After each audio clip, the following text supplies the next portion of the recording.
Hi, folks. Bob Mannery here. You're listening to A2D Radio, real sports talk radio for the fans, by the fans, no agenda.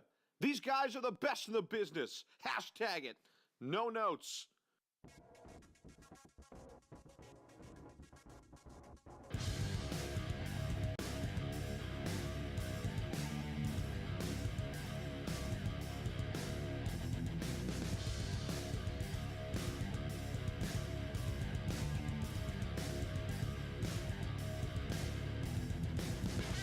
It's Monday night. The Sports Hounds are live from the Real Talk Studios, A2D Radio, Mount E from New Jersey. As always, we're presented to you by the great certified accountants of Gibson Mayer LLC.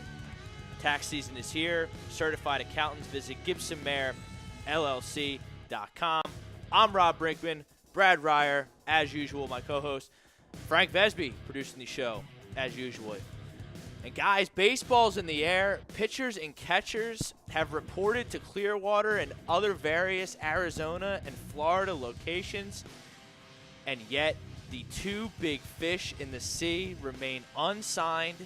Bryce Harper, Manny Machado, still unemployed, Brad. That's hard to believe. It just seems to me that they're colluding, the owners. Now, you say that, and that's an interesting take. I don't know what to think of it. We're going to try and talk it out here over the first hour of the show on Facebook. Then we're going to switch over to YouTube and talk about some other stuff. I'm highly So you're high on collusion. Yeah, I'm very suspicious about this because this is ridiculous. Now, How do you colluding, justify- so you think the owners are colluding to keep they're player playing salaries games. down? Yeah, they're playing games. I mean, there's no question. They're playing games. I mean, it's not even You think it's interesting that you think the team owners are playing games. Yeah, I absolutely So think you don't so. think the agents are playing games? Or do you think they're playing games too? Not like the owners are. I think the owners are flat out playing games to not have to deal with the salaries. That's pretty obvious what's going on right now. I mean, Brad, I will, as a Phillies fan, you're a Yankees fan. I don't think you're going to get either of these guys, but I mean, who really knows? That's true, but that's highly unlikely. So we're gonna focus on the Phillies because, Brad, I would be utterly shocked, disappointed, devastated, angry if the Phillies did not get one of these two big fish, Manny Machado or Bryce Harper. I'll take either one. I don't care because I don't want to have – in an ideal world, I don't want Maikel Franco at third base. You put Machado there. That's a clear upgrade. And I'd much rather have Bryce Harper in right field than Nick Williams, who I am also not a fan of. Nick Williams is a great pinch hitter, though. So he could be the fourth, fifth outfielder along with Roman Quinn. So that's the Scanzano Sports Poll question. As a Phillies fan, if you were a Phillies fan, who would you rather have, Bryce Harper or Manny Machado? I'm leaning towards Bryce Harper because I want the left-handed power hitter in right field as opposed to Nick Williams. Manny Machado, great player. If they get Manny Machado, not Bryce Harper, you hear no qualms from me. And I think if they get one of the two, Brad, I think that they are favorites in the National League. Yeah, I would agree. To go to the World Series. I don't know about the World Series, but they're definitely favorites to win the East. Huge favorites. I think Harper is a better fit because I just think that the Phillies' outfield right now is not good. And I think that would really, really... Whoa. Not good. Not offensively. It's not particularly offensively gifted outfield. I mean, let's be honest. But McCutchen is better. He's an improvement, but I mean, look, you put Harper out there. Okay. Now it's really good. Listen, you're in. A lot of positive reports coming in about Odubel Herrera's physical condition as they get going down there in Clearwater for the Phillies. So that's encouraging. I'd like to see some consistency out of the guy. I mean, he really was feast or famine last year. I was surprised that they didn't move him in the offseason. I would have tried to move him in the offseason for some pitching, but Matt Klentak and the Phillies either have been held hostage by Scott Boras and Manny Machado's agent. I forget, his name escapes me right now. But, I don't think Matt Klentak and the Philadelphia Phillies were able to do everything they wanted to because of the situation of these guys not being signed. I'm very surprised that a lefty isn't in here. They addressed the bullpen with Robertson and they made a few trades. They were able to sign McCutchen, but I don't know. Just you told me stupid money, and I haven't seen stupid money yet. That's not to say I don't like what the Phillies did this offseason, because I was looking at I think they've made enough upgrades right now that even if they don't sign either one of the two big guns, I think they're right there as far as the division. Yes, they'll maybe win the East. Yeah, they have a shot to win the East if they want to not have a shot but be the team to beat, the betting Right, favorite. you got to get Harper or Machado. Harper or Machado has to come in. Now, here. look, I don't understand these fans that are all of a sudden fiscally responsible when the team's this close to winning, but then want to spend money when the team's winning 10 games a year. Then fiscal responsibility goes out the window. The Phillies are right there. Well, also, Realmuto's the you're best not gonna catcher. Is you're not Realmuto gonna the be- best catcher in baseball? defensively by a mile. And he's a pretty good hitter, too. He's a very good hitter. Doesn't have the power of your boy Sanchez. No, but Contreras in defensively, Chicago is pretty good, he- and he's- Molina's good. He's defensively, he's the best defensive catcher in baseball, and he can hit plenty well enough to for a catcher. He's an excellent hitter. And we're not talking about a good hitting pitcher. We're talking about a good hitting catcher, which is a little bit better.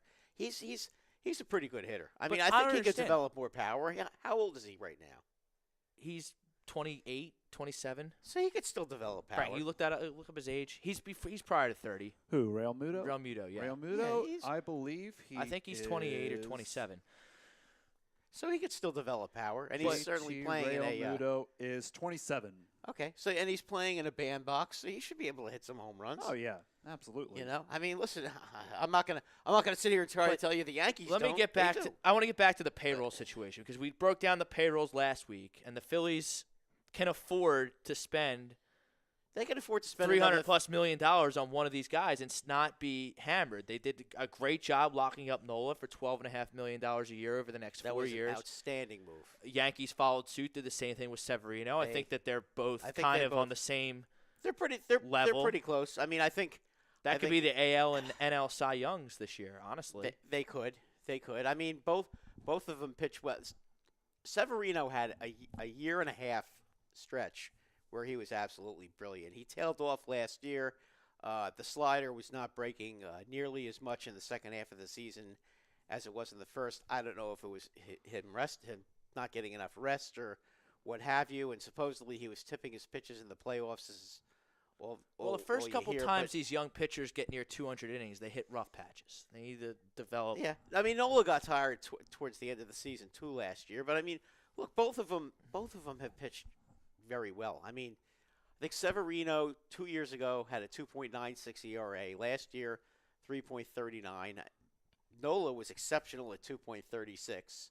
So I mean, you're talking about two exceptional pitchers, and they're both signed now, and they're going to make significantly more these next 3 years than they would have if they would have been playing the arbitration game. Correct. And for that, both the Yankees and Phillies got a bargain for their first year of free agency, and it's not a bad thing. I think actually Severino wanted to make sure he had some money in the bank no matter what happens. And I think the same thing happened with Nola. That no matter what happens, we're walking away with money in the bank. If we get hurt, if God forbid something happens, we have cash. So let's get back to Harper and Machado. If you're the Phillies, why are there Philly fans out there that think that 10 years, $310 for Harper is laughable? It's a joke. It's too much money. It's $31 million a year. You get them when they're 26 to they're 36, the prime of their career. Is a 34-year-old Harper going to be worth $31 million a year? Probably not. You're probably going to be overpaying him at the tail end of that contract. But I would rather have the player than not have the player. And well, I want to make a comment about that. Go ahead. Okay, 33, 34, and 35-year-old players, for the most part, that logic doesn't hold true anymore. A lot of players are actually playing better in their mid-30s. Nelson Cruz is 38. He had a fine season last year. So did Edwin Encarnacion. I mean, a lot of these guys in their mid-30s are continuing to rake and are even hitting better. So I mean, it all depends on the player. If the player keeps himself in good shape, okay, doesn't suffer a lot of injuries, he'll be okay. If a player does suffer a lot of injuries or he plays, he doesn't keep himself in good shape. Some guys do lose their skills when they. I mean, listen, McCutcheon is one of these guys. It just seemed like he went from when he hit 28 to 30. He has really dropped his play over the last couple of years. Has really dropped. I don't know what happened. He didn't have any serious injuries, but some guys that happens to. I don't think a guy like Harper. I don't think something Or like that Machado. would happen to him. No. That 10-year 310, and I don't really understand why it's assumed that Harper's just going to get a whole bunch more money than Machado. Maybe Machado's antics in the playoffs last year are hurting his price tag. I have no idea, but they're like the same. They're on the same tier of. Oh yeah, they're excellent players. They're both top 10 players in baseball. Absolutely. I wouldn't hesitate giving them either one of them a 10-year, $310 million a year, $31 million my only a year. complaint about both of them is that they really haven't been consistently great. They have been great, but not every year. Particularly Bryce. I think Bryce last year, believe it or not, last year was the first time he's ever had 100 RBIs. And that's shocking. Bryce Harper? Yeah. That can't be true. I looked it up. Last year was the first year he had 100, and he's only hit over 30 home runs twice in his career. I'm looking it up right now. Okay. I don't think you're right because I've Okay, studied there. I was doing my homework today before I came onto the show. I looked up a few guys. I looked up Stanton. I looked up Machado. It's interesting. But I think Harper had 34 home runs. I mean, he had 42. 99. He had 99 when he had won the MVP. That's what I'm saying. He's only had 100 once. Okay, but I mean, 99 RBIs, right, if you wanna 118 runs scored, a 460 on base percentage, What OPS of over 1100. Okay, but I mean, generally the hallmark for greatness with RBIs is 100. I'm just putting it out there. He's only had 100 RBIs once in his career. I mean, 86, 87. But look at his on base percentage and the lefty. I mean, I wouldn't have a problem giving any of them, either one of them, 10 years, $310 million. All I'm saying is, if you compare their numbers and take a look at like Stanton. Stanton has hit over 30 home runs 5 times. He's hit over 40 twice. Okay, he's had over 100 RBIs 5 times in his career. I mean, I'm just saying, these guys should not be getting paid as much as Stanton. I mean, just the numbers don't lie. Just wait till what is Judge going to be worth if he continues along his present line, especially with his on base percentage. Judge walks 1,000,000 times, and he's hit 279 and 282 with all that power. I mean, Machado and Harper are better all-around players than Stanton. Defensively, Machado, yeah. Harper, not so much. He's not a great defensive player. I mean, he's okay. I mean, they're Harper. If you compare Harper and Stanton, I think Harper is not as good a player as Stanton. I mean, it depends what you like, Rob. Do you like a slugger, or do you want as a flat-out slugger? Stanton is a better slugger than any of them right now. But I don't know why we're getting off on the Stanton because he's the highest paid guy right now. Yes. I can't have Stanton if I'm the Phillies. I can have I'm Harper or Machado. I'm just saying Stanton. I don't care which one they get. Stanton. I'm putting Stanton. I need salary. one of them, or I'm going to feel very underwhelmed. No, I'm just. Yeah. I'm bringing up Stanton because of his salary. Okay. Not because he's a Yankee or anything else. Okay. He's probably makes what the most as far as the positional players, correct? Yes. Okay, so he signed a 10-year, $326 million contract. Yeah, something like that. Or was it 13, 330? I don't remember exactly what it was, but he had the highest contract. And I'm just saying I think these guys should fall slightly below him as far as the money goes. So I just don't know what these guys are. I mean, I think at this point there are a lot of teams that just don't want to do 10-year contracts. Although I still think that there's owner collusion here. I think all the top guys, they've But if basically you were shut a down all the top guys. I mean, it's not a coincidence, Rob. In every single instance, top relief pitcher Craig Kimbrell, he's unsigned. Top starting pitcher Dallas Keuchel, who's left, still unsigned. Well, Corbin's better than But he's signed already. right. Okay, Keuchel's unsigned.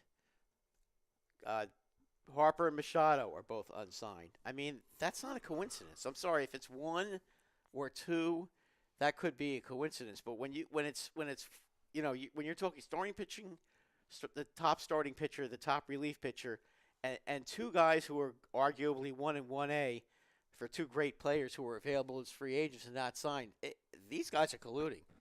And anybody who doesn't think that they're not, think again. Because these guys should have been signed already. I can understand if they were 32 years old and nobody would want to give them a 10-year contract. That's what I'm saying. Don't tell me that guys that are 34, 35, 36 can't get it done. Okay, that's not true. Okay, right. Not in this day and age. Not with today's nutrition and not with today's health and today's weight and technology. These guys are in the best shape of their lives in that age. David Roska, it's ridiculous they are not on this team. It's embarrassing. I don't know which team he's referring to. He's in California. Bryce Harper and Manny Machado should go to the Padres. For what? Why? Why would you go to the Padres? The Padres can't afford. Because you have a great farm system that may or may not pan out. The Phillies are now. They're a now team. The White Sox are a maybe team with all their prospects. Exactly. The Padres are a maybe team. Right. I don't know why. The Padres, in my opinion, they're maybe leaning towards a yes, but but the Padres but if I look play in at an the impossible players, division. they do play in an impossible division. But I think at this point, And they still have no pitching. They have no pitching, which in the farm system, there's a lot of good pitchers coming up. So I think going into this free agency, I mean, Pitching is very tricky, though. It's very tricky, especially when you're dealing with the minors and you don't know how they're going to turn out in the majors. And then the Niners for Harper. I mean, not the Niners. The Giants for Harper. Exactly. I mean, what is that going to do? Now Yeah. Bochy's going to retire at the end of the year. It makes no sense for the And Giants. The Giants are an old team that's crumbling. But I think going into the next couple weeks, I'm going to say Bryce is going to end up in the Phillies uniform. Manny goes to the Padres. And the White Sox lose. And the White Sox lose. Mike Parker, I want Bryce. I want the lefty. I agree with Mike. Jeff Friedman, balls, big balls. Not sure what that's referring to. Greg Milakovic, I want both, but I prefer Harper to Machado because we need more help in the outfield right now than the infield. That was my point. Franco, if healthy, can do the job another year if Exactly. needed. Yeah, I agree with that, even though I'm not the biggest Franco fan. But But Franco's better than Nick Williams or Aaron Altherr. Aaron Altherr, he better not be on the team this year. That guy I'm just saying. I mean, if you don't have Bryce useless. playing right field, okay, then you're back to Altherr and Nick Williams again, and that's why I think you need we're him not more. anywhere with Altherr. Okay, but that's why you Altherr need, is nowhere. But that's why you I don't need want Harper. Altherr. That's why Harper is a more important. I don't sign than care Machado. if it's us three and Altherr fighting for playing time in the Phillies outfield. It's one of us three, not Altherr. Okay, He's gotcha. out. Right. He shouldn't even make the team. He Okay. was an embarrassment last year. Now you have Quinn. You have 5 outfielders if you get Harper. 4 if you don't. Okay. But I mean, Holy that's, shit! I forgot that's about why. JT. I'm so locked on Harper. Yeah, Mike. Like this team is there. This team rebuilt. They went through some dark times. Some terrible seasons, and now it's time to win. That's why I'm fine giving $300+ million to one of these guys. If you don't get him, then what you need to do is fill out your team by bringing in Keuchel and getting yourself a solid third pitcher, and trying to make a play on Kimbrell. I think those if you can't get Harper, I think those are the two moves for you, and you solidify your team. Kimbrell, that would be buzzkill. Brian Wilson, Nola is better than Severino. Bargain deals for both. Wilson also wants to give Harper 400 over 10. I agree. Like, let's get him here. I'd rather have the player than not have the player. Yeah. 400. Mike Parker agrees with Wilson. Brian Wilson, even if he's not a superstar at 33, 34, he'll still be solid. He should be a superstar from 26 to 32. I mean, I 100% agree. It's a low-risk $300 million contract for either or. Exactly. Yeah, The- $400 million's too much. If valued $300 right, million, yeah. you But shouldn't who have to pay cares? $400 Right. million. Who cares? It's not your money. Who cares? Like, you got to get Now, let one me of ask them. Exactly. Let me you ask you a gotta question. get one. How much more are you going to have to pay for your ticket prices? I don't care. I'd rather go to 3 games. No. Right. I'm just saying. Wouldn't you, what are you going to pay? Maybe $20 per game more? You think $20 per game is going to stop you No, from going not to in games? Philadelphia. No. No, it's not. It wouldn't stop me. Mike Carter, I pay them both 31s. I would give Manny 8 years. I think 8's I don't reasonable. understand why Harper should get 10 and Manny should get 8. They're both top 10 players. They are. They're Why both would 26. Why do you think Manny should only get 8 when Robinson Cano got 10? Because of dopey contracts like that are hurting They're hurting them Harper because and Machado because right Har- now. because Cano A-Rod was- didn't really work out. Cano was 32 when he got that contract. That's why the Yankees let him go because they didn't want to pay Cano, that there's much been money. a couple of them that haven't worked out. Pujols, Pool holes, A-Rod. A-Rod, second A-Rod, yes. Yeah, the second A-Rod contract was bad. I mean, you know, unfortunately, a lot of these 10-year contracts don't seem to work out, and that's part of the problem. I mean, Brian, we'll see about what happens with Stanton. Stanton's got 9 years to go on his if he doesn't opt out in 2 years. Machado wanting to play shortstop is hurting his money because at third base he's a plus defender. I agree. Well, he's not a plus defender. He's a Gold Glover at third yeah, base. at third, not at short. No, it's short. He's The metrics prove he's- otherwise. yeah, he's very average at shortstop. Brian Wilson, yeah, Ryan, you're right because he was well on his way to over 100 3 times before injuries. I guess that's talking about Bryce Harper. Bryce Harper, yeah. Right. 100 RBI seasons. But as I've said before, we've both said this, Rob. Being healthy and on the field is a big part of it.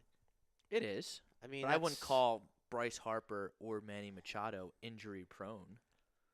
No, but they both have had some pretty serious I mean, injuries. it's baseball.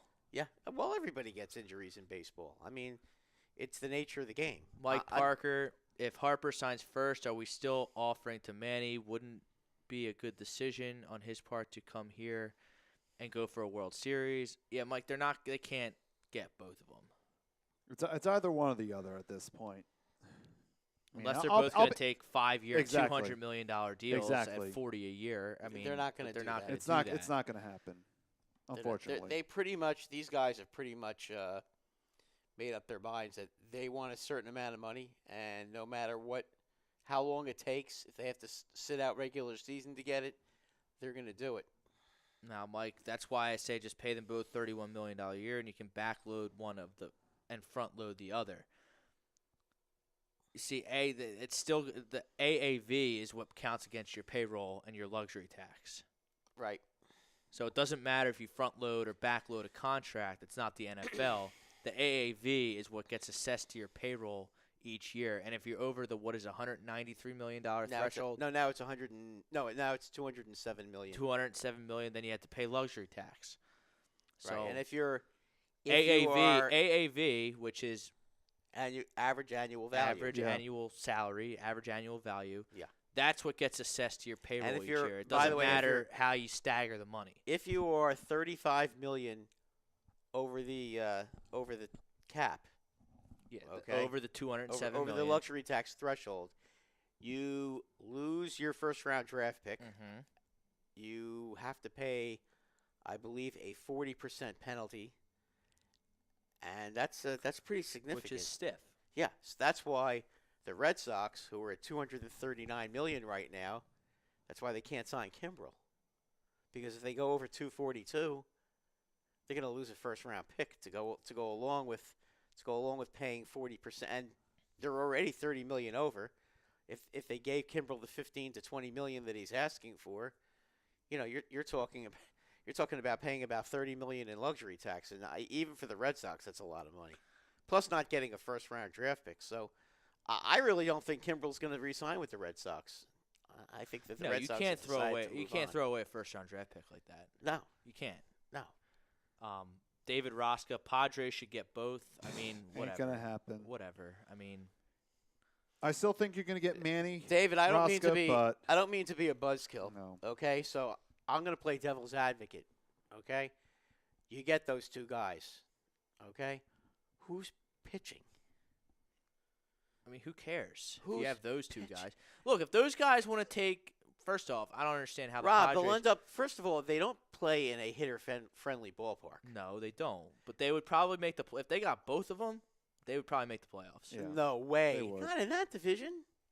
Why? Who's in that division? That's scary. The The Dodgers. Dodgers. Other than the Dodgers. The Dodgers and the Colorado Rockies are both good baseball teams. Yeah, that is true. The Rockies are okay. Yeah. Yeah, but the Rockies still have a very good lineup. You're adding Manny Machado and Bryce Harper to the Padres, Brad. Okay, but they still have Arenado and Blackman. That's a pretty damn good lineup the too. Padres would win more games than the Rockies. If Yeah, but the Rockies have better pitching and they have a better bullpen. Brian Wilson, Harper is the better player than Stanton, but Stanton's a better slugger than both of them. Like, I agree with that. Rosca, telling Rosca to get a clue. I don't understand. He's always on the Angels. Now he's on the Padres. He 'cause he, they can- loves he loves his Cali teams. Okay, well, it's Rosca. too big I know. a state to just be He flip loves flopping his- between maybe teams I like mean, he that only would likes be the like- Southern Cal It's a total teams. violation. That would be like you rooting for the Flyers and the You Penguins. got to pick one. You got to pick. Or I the know Pirates. he likes the Ducks. We He don't likes the root- Rams, We don't root Likes for the Ducks, Pirates and Rams, we don't root for Chargers. the Pirates and Phillies. and he talks. You can't have two football. One Unless if he football. loves L.A. that much. No. I mean, Who loves L.A. that much? People who live in L.A. don't love L.A. that much. Like a bunch of hipster doofuses. This all started, Mike Parker. When this all started, I thought both guys were going to top Greinke for highest paid per year. Yeah, that's why the owners are colluding. Keith Engber, hey yo. That's what I've been saying. sorry to bother you at work. I don't know if he's stealing my catchphrase, but oh well. Here's the Phillies. little. Here's the Phillies opening days from Jeff Friedman. What do you think? Hernandez, McCutchen, Segura, Hoskins, Harper, Real Muto, Franco, Herrera. I like it. I think Yeah, that I wouldn't- McCutchen. I Yeah, would have McCutchen that's leading off. believable. If I were you. I wouldn't stack it that way at all. Yeah. But I'd have mean, McCutchen it's leading good. off. McCutchen Yeah, gets I would have McCutchen lead off. McCutchen led off for the Yankees last because- year. He Right. gets a lot of walks. No, Coach, it all yeah, depends. It yeah, all depends on. I like McCutchen first. He gets a Yeah. lot of walks. I would mean, bet Bryce second. I would yeah, put Bryce at like third or fourth. Nah, You he- put Hoskins and Harper interchangeably in 3 and 4. No. Nah, because Hoskins doesn't get on base the way Harper does. Second, that's true. second All right. and Yankees fourth. bat Judge. Second and Yankees fourth. bat Judge second. Second Because of and all the fourth walks. is the new way to put your two best hitters. Okay. That's how. I'm that's, so that's used the, to 3 that's and the 4. Analytics. Okay. That's why you either got to put Harper or Real Muto in the 2-hole. No, you put Real Muto third, No, I would put Hoskins third. Hoskins third, and then All Real Muto fourth. Yes. and then you put or Harper Real at 2. Muto second. Or Vice versa. That's true. Your 2 and your 4 are going to be Real Muto and Harper, or Real Muto, Machado. See, I would bat Harper second. But again, that's just I'm just looking at the way the Yankees use Judge. And then Wilson's got his lineup as And well. then Segura, but Segura doesn't hit. Segura doesn't get on base. He doesn't get He on doesn't- base he doesn't enough. that much. I bet him 5th because I think Yeah. he can hit 20, 25 I homers think Segura fifth away would from be believable. Safeco. Then Herrera 6th. Herrera 6th. I'm big on Hernandez 9th and the pitcher 8th Yeah. I agree with that. Yeah. That's what I because agree then with then that. it's like if you have Hernandez leading off an inning, then you have Harper 3rd, de Right. facto 3 hitter, Right. and he gets more at bats. But you never because know he's which in the 2-hole. lineup Kapler's gonna churn out. so it's like, all right, what's gonna happen? All right, is Roman Quinn gonna play? All right, we're gonna put Quinn in the lineup. Oh, what about Nick Williams when they decide to rest any other So, I players? mean- So it's so many things going on with And the possible lineup to opportunities. Jeff Freeman's lineup, I mean, you can't have Harper fifth. That's too You low. can't. Yeah. That's way too low. He's got to be He's somewhere got to hit second. second I or think he's fourth. You gonna got to get him. Second, You third, got to or get him as fourth. many at bats as possible. I Exactly. think you bat him second Get because him of lead all the off. walks. I don't care. I mean, Harper had Okay, 130 he's walks clearing last it. year, right? All right, Roscoe's clearing it up with his fandom. All right, Okay. he says he loves the Ducks and the Angels and the Chargers and the Rams. Don't get confused, guys. He is a Padres fan. He is not a Padres fan. Not a Padres fan. Okay. So those are the teams he Yeah, I likes. mean, go nuts. Just be Yeah. consistent. Yeah. Which he usually is. Yeah, I Yeah. mean, Roscoe's a good all listener. within Knows all his within sports. their I like vicinities. Roscoe. Yeah, Roscoe. Yeah, we love Roscoe. He just lives on the wrong side of the country. should visit us, Roscoe. Jason W. George, I don't get why these look poorly at Philly. It's an amazing place to win and still draws 20,000 when they lose.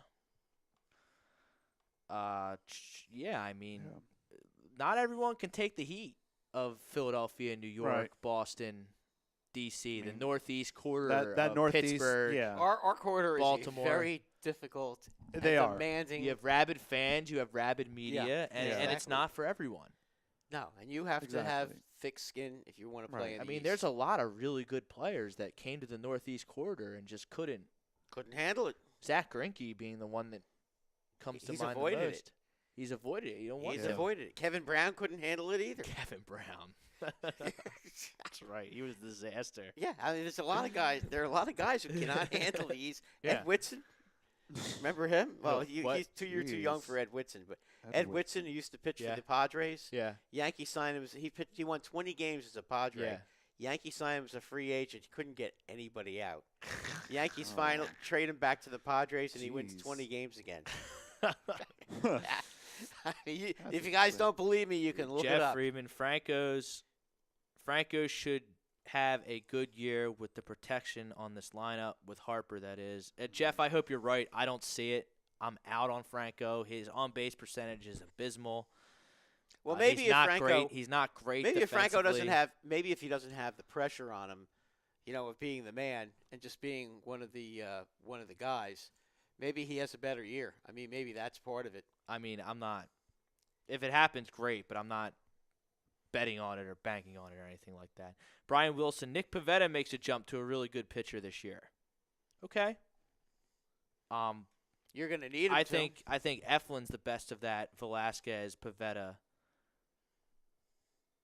Eflin bunch there. What But about we'll see. What about the other guy, Well, you Velasquez? Yeah, Velasquez, Eflin, Pavetta. Pivetta. Who's the one that was injured that's coming back?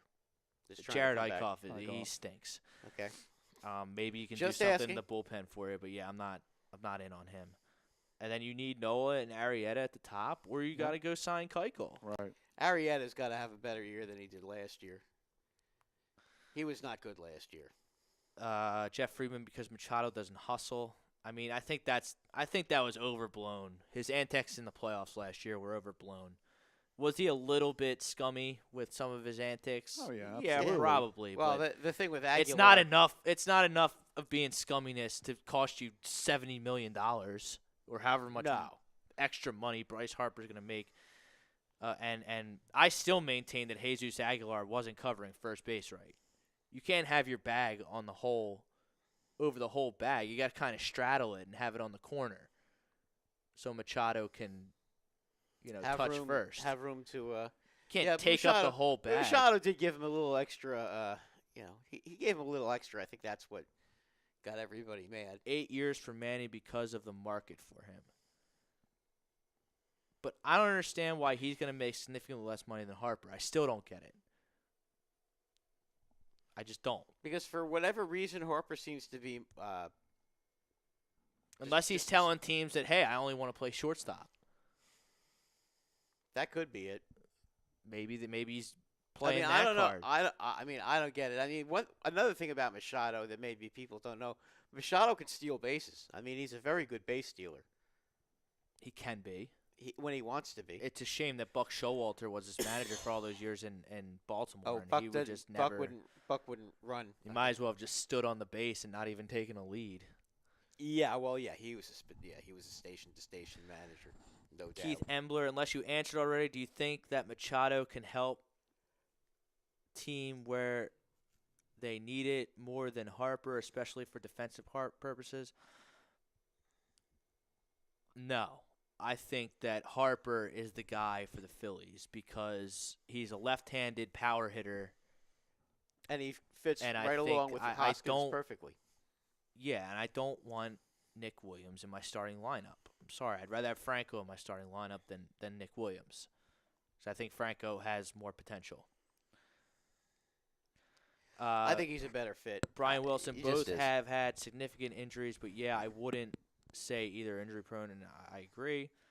This is embarrassing. None of them are not on this team. Well, I mean, Ross, it takes two to tango. Like, the owners are at one point, Boris and Machado are at another point, and Harper's at another point, so it's like this weird square of confusion and what ifs and how muches, and it's just a mess right now. Jason W. George also makes a phenomenal point. The DH is coming in the National League, which I 100% agree with. Worst case scenario, Harper's a DH the last part of his contract. Yeah. There'll be a national. If say Bryce Harper, say you hit the horn right now, and Bryce Harper signs a 10-year deal, $310 million, as reported on social media throughout the weekend. Right. I guarantee you, in the next 10 years, there'll be a DH There will be in a the DH. National League. There will be. I Guaranteed. think there's going to be a DH anyway in the National League, and yeah, I think within the next 10 years, they'll I think 1,000% I think be in a the Oh, next- yeah, I think- absolutely. I think in the next 3 years it's going to You're be probably a DH. right. I think that And a lot of this that's better I for think- the sport. I think a lot of this is the only reason they haven't done it now is because they want the National League teams to start acclimating and start bringing it. And Right, you start need to figuring out- announce. 'cause You have need to have announce. budget it. You need to announce tomorrow to the National League teams, like, yo, guys, in 2023 or 2024 or whatever Right. Whatever Manfred decides. whatever time is determined to be fair for the National League to adjust. So whether it's 3 years, Yeah. 4 years, 5 years, whatever, say, hey, in 4 years, we're playing with a DH in both leagues. So you have 4 years to adjust your organizational strategy And your budgets, and your budgets because the DH to is a account position. for a and it's DH. Right. DH is an expensive position. because Exactly. It shouldn't be, but it is. It shouldn't Oh, be, it is. but It is. Make no mistake. uh, Two of the most How the expensive times are players in the changing. American League are DHs. Right, and that's not what the DH Stanton is and- supposed to be. Stanton and JD Martinez are both DHs, and that's, now both of them can go out and play the outfield. It's not they're not like David Ortiz, who was a fat cripple and couldn't get out there and do anything. Stanton other than Stanton is a significantly better fielder than JD Martinez. Significantly, yeah. Kyle Shady, people getting on Manny's case for his postseason performance. Obviously, we're not watching Kimbrel. Phillies don't want Kimbrel. Kyle, I agree with you, my man. I don't want Kimbrel at all. I think Robertson is enough to improve your bullpen Right. with Sir Anthony. I don't think That's you gonna have to, be a nice I don't think you have to tandem. blindly throw a bunch of money at a closer like that. And the Phillies already signed a closer in Kimbrel- Jonathan Papelbon from the Red Sox. I think Kimbrel and that didn't work out too well. Kimbrel, I'm I out. think Kimbrel last year just ran out of gas. I think that's kind of what Like- happened last year with him. Mike Parker, 40% penalty doesn't sound like stupid that sounds like stupid money. I'm in. You also lose a first-round draft pick, Mike. So that's a big deal, at least in my The opinion. Phillies are not the Phillies. And the Are Phillies you talking about don't the have- Phillies signing both guys? I would Again, assume that's even what if they Mike do is. that, the Phillies' payroll is only $150 million right now. Right, they wouldn't be in So the if threshold. they even But when if- you have to re-sign Hoskins, and then you're eventually going to have to re-sign Nola. but they're also going to have Arrieta off the payroll You're too. right. It can probably be. I mean, it's- listen. they're You just can not- finagle. You can finagle it. You can finagle it to get to make it work work right. You didn't sign David Robertson to a long-term contract. No, I mean, 12 a year, 2 for 24. yeah. I mean, listen, maybe if you 26. probably if you sign both, you'd probably be at around 220 million as a 220 million, which is you're okay. You're still only paying a 20% luxury tax, and you're not giving up. I think if you get to 227, I think you move down 10 spots So Wilson. in your draft pick. So if you were drafting, say, 20th, and you're up at 227 million, okay, you'd be drafting 30th. I believe that's the penalty for being $20 million. That's why a lot of teams don't want to be over 227. Now the Red Sox are already at 239. The Red Sox cannot go over 242. They go over 242, they lose their first round pick, and that's a lot. That's a lot to lose. Wilson put his lineup up there: Hernandez, Segura, Harper, Hoskins, Realmuto, Franco, McCutcheon, Herrera. And I know Wilson hates Herrera. Is that accurate, or am I That sounds right. Yeah. Pretty sure he's not He's El not the Torito biggest fan type of El guy. Torito. And that makes sense because Tom is a big Odubel Herrera All guy, right. and they usually butt heads. It's fun to see. But it's a final. You got to get Harper. Then we can talk about the lineups. You got to get one of them, and I'll talk for 2 hours about possible lineups. Gabe Kaplan might even call into the show if we're talking lineups for possible lineups for 2 hours. Keith Engber, I live in Palm Springs. Still a Philly fan and listening to you out here. Not really any team out this way has made me need to share my loyalties, maybe players, but not teams. And that's how you should be, Yeah. Keith. I mean, just because you can be a transplant fan. There's enough ways to watch the game these days where you don't have to. I mean, I live in South Jersey, and I still watch all the New York teams. It's called Direct TV. In case you guys were unaware, Direct TV, you can watch anything you want. If you're even that desperate, you can watch lacrosse. Ooh. Yeah, you can Gotta watch love me some Craig Johns Clay, Hopkins what about lacrosse. Keuchel and Kimbrel? I'm out on Kimbrel. I am vehemently against signing Craig Kimbrel. He faded at the end of last year. He's older. I don't like giving bullpen guys or closers more than the 2-year 24 that Robertson got. Britton got. Well, at his age, you're and not then wrong. Britton got how much from the Yankees? Britton got 3 for $39, Okay. So I'm out. and I think the Keuchel, third, I guess we'll the see. third year is a club option. So I mean, they did pretty well with him. I think the longer it drags out, I think the more likely it is that Keuchel goes to Houston, goes back. It depends on how many years, but Houston does need him. I'm sorry. I think if Houston expects to be, when they're in the playoffs, to go nose to nose with the Yankees and the Red Sox, they gotta have more than 2 veteran pitchers on their team. I mean, you're asking an awful lot to put 2 young pitchers in the playoff spotlight against the Yankees and Red Sox, because that's who they're going to have to beat. I mean, I think don't you think that's kind of asking a lot? What are you saying now? Sorry, I was reading some comments. Regarding Houston, Yes. okay? They have a really They good have team. a real good hitting team. Really good team. Real good hitting team, but they're pitching. Yeah. You got Verlander, and obviously you have. Well, they have two you have two prospects. studs. You have 2 prospects that are ready to come up, in Joshua James and Forrest Whiteley, that they're hoping can fill the void. That's why They need 3 though, Rob. They only have 2. but McHugh is fine. Garrett Cole. Yeah, Garrett Cole is your second pitcher. Verlander is a stud. Verlander's the ace. starter. He's the ace. That's 2. McHugh is 3, and then you have Whiteley. I'm you not have sold McHugh. I'm not You sold have- on McHugh for a whole season. McHugh has never He's really a pretty been. solid three guy. I mean, He's never really been a starter for a whole season though, and you're asking him to be the 3. Listen, in the American League West, that team you can just let him offensively go will- when will look at roll. look at their top 4 guys in their lineup.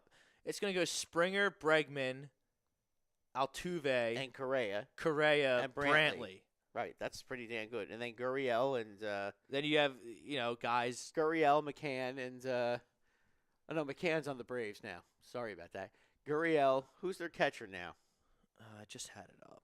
They don't have Martin Maldonado anymore, right? They They traded have him. Robinson Chirinos from Texas. He stinks, but they don't. It doesn't even matter. They're gonna score. They're gonna score plenty of runs. That team. I mean, I don't want to get off on too big of a. Mike McCullers out for the year. Yeah. McCullers, Mike Parker. McCullers is out. I know for the he's year out for with the year. I shoulder- said well, that Mike before. Parker doesn't, so I'm just telling Oh, him. okay. McCullers is out for the year. That's what I'm saying. They need 3 pitchers. I just don't like them in a playoff series with only 2. Well, the Yankees are the two class pitchers of the American League, followed by. I'm not so sure that the. And I love the Rays. I love the Rays. I think Again, you're talking about a team with two established starting pitchers, and the rest of them, it's all. I mean, the rest of it is all that opener and relief pitcher stuff, and it worked what last McCullers year. have. McCullers got Tommy John, right? I don't remember exactly what he either had that or a torn labrum. He did something pretty bad to his arm. He's Mike Parker. He's not We playing suck this at year. drafting. Nolan Hoskins are our crown jewels. I mean, drafting in baseball is really hard. Yeah. Oh, it is. It is. 'Cause It's you can really never, hard. You can never tell. But on the farm, we should see Baum, we should see Medina, and we should see Hazley or Hasley. Hazley. Hasley. Yeah. Hopefully, they're gonna make the jump this year and make Exactly. our farm system Yeah. respectable. It is to the point where we can rely on them in the future. Exactly. Or we can go out and make a trade with, say, the San Francisco Giants for a Madison Bumgarner at the deadline.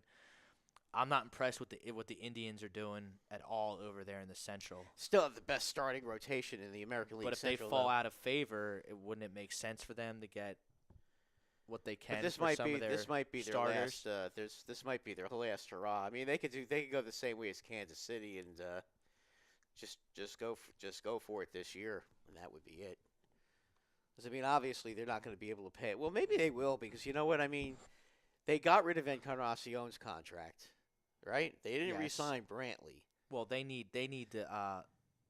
So they're I mean, Jose Ramirez and Francisco Lindor are gonna make a lot of money. yeah, and Francisco rightfully so. Lindor is one of my they're both- favorites. He's so good. He's a better hitting version of Jimmy Rollins, in my opinion. You know who he reminds me of, except he hits a little bit. He's got more power. Is Omar Vizquel. I have more power than Omar Vizquel. No, but I mean, he can hit for average like Omar, but he also has power, but he can field like him too, which is just Mike Parker, Mickey Moniak was sent to the Marlins in the JT Realmuto deal, and Mickey Moniak is a bag. Wait, Mickey Moniak was in the deal for Real Muto? Think so, right? No, it was Sixto. And him. And Alfaro. Sixto. It was Sixto and somebody It was else. Sixto and Alfaro. I know those were the two pieces. Let me. I think didn't hear Moniak. Moniak. I didn't hear Moniak being I didn't part hear, of that. yeah, I didn't hear it either. I thought it was. Yeah, just he's those still two. with the Phillies. Is he? Yeah. Well, I'm not counting. I could have swore he was in the Realmuto trade. Nah, he's still with us. I think right now. I think he's still in Single A right now. I think he's getting ready to start in Double A right now with Reading. But as of right now, Moniak is still with us. Though I thought he was going to be a trade piece for a while now. But I mean, at this point, I like Hazley over. I mean, he's Moniak. the first. Was the first overall Yeah. pick in the draft in 2016, and he's nowhere near the major leagues. Like I know he was invited to a camp and all that. Great. So He had a 284 on base percentage Ouch. and Clearwater. single A Yeah. in Ouch. 2017. Did he at least hit a lot of home runs? That would be incorrect. That would He be did not. 5 home runs with 44 RBIs. And then he followed that up last year in high A ball. He hit 270, a 304 OBP with 5 home runs and 55 RBIs. Did he have a lot of stolen bases? Maybe. 10, 11, and 6. So 27 in 3 years in the Wow. minors. So it's not like he had 40 stolen bases. No. He needs to step it up. It's a waste of he's the Markel Fultz of the Philadelphia Phillies organization. Yeah, but as you know, you can draft a gem in the 26th round in baseball. So Mike Parker, I was mistaken. Mickey Moniak still in the mix in the Phillies farm system. He was not part of the JT Realmuto trade. But yeah, I wouldn't Don't hold your count breath on him at all. And then we got another comment. I shared it into one of the groups over in a Philly Sports Talk group. We got Robert Rovner commenting about the whole Harper Machado things. He says there hasn't been drama for a long time. No one cares at this point. If one comes here, great. If not, oh well. These owners and players are just pure greed. That's true. Wait, what? Wait, whoa. Hold on. Read it again. All right. So he says, Robert Rovner, he says there hasn't been drama for a long time. I guess when I shared the description, I said, talking about the Harper Machado drama. There hasn't been drama for a long time. No one cares at this point. If one comes here, great. If not, oh well. These owners and players are just pure greed. See, but that's a soft take. I'm assuming that Robert is a Phillies fan. And that's a soft take, Robert. How can you not put the pressure on ownership as a fan when they tell you have stupid money and then you're just I get it. ho-hum, hunky-dory either way? That's soft. He's disgusted that nothing's happened yet. I get it. That. We just did a whole we're hour trying- of talk radio about how we're frustrated as well. But I maintain I think the owners are colluding. I'm not gonna freak out that they're not gonna get anyone until they actually don't get anyone. Because I think one will go off the board, and the Phillies are just going to add money until the other one signs. And if that means I think one as soon as one goes off the board, I think the next day the other guy will go off the momentarily, and they're going to come off the. I would guess it's going to be this week, but who the hell knows at this point? I mean, you got to get these guys in there. Who would have thought that spring training would have started and they still wouldn't be signed? Okay, but the pitchers and catchers have reported. Right. That's different than the entire team. Well, the entire team, I know the Yankees' entire team reported today. So, I mean, a lot of teams, and so I'm sure if they have, I'm sure that how much practice do they really need though? Well, if you're not a pitcher, 2 weeks to get ready for the season. If you're not a pitcher, I would imagine you need. No, 2 you would weeks. assume that they're playing. Unless you're a catcher, I would think you only need maybe 2 weeks because you got to do your running, and you got to get some swings in, and some game. What do you think they're doing? Bryce Harper's in Vegas, not swinging the bat. Machado's wherever, Miami, wherever the heck he is. I'm sure he is, but still, he's still got to go up against live pitching that is actually decent pitching. I mean, batting practice pitchers are not the same thing, obviously, as major league pitchers. I mean, you want to get them in there, and you're right. I think 2 weeks is about right, but still, you would have thought that they'd be in there now. I mean, if you take a look last year at some of the guys that came in late, almost all the guys that came in late got off to horrendous starts. Right, I agree with that, but the guys who came in late last year were not nearly the pedigree of guy that Harper or Machado would be. No, you're absolutely right. I'm assuming that that's why the talent level of Machado or Harper would not prohibit them from getting off to a slow start, even though they're late to camp. But I mean, Jake Arrieta had an off year last year, and he was late to camp. Jake Arrieta is.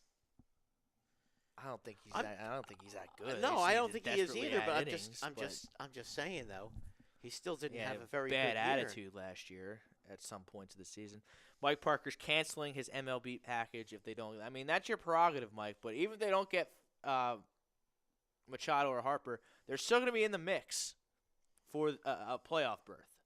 And they're a significantly better team than they were last year with the 4 additions they made.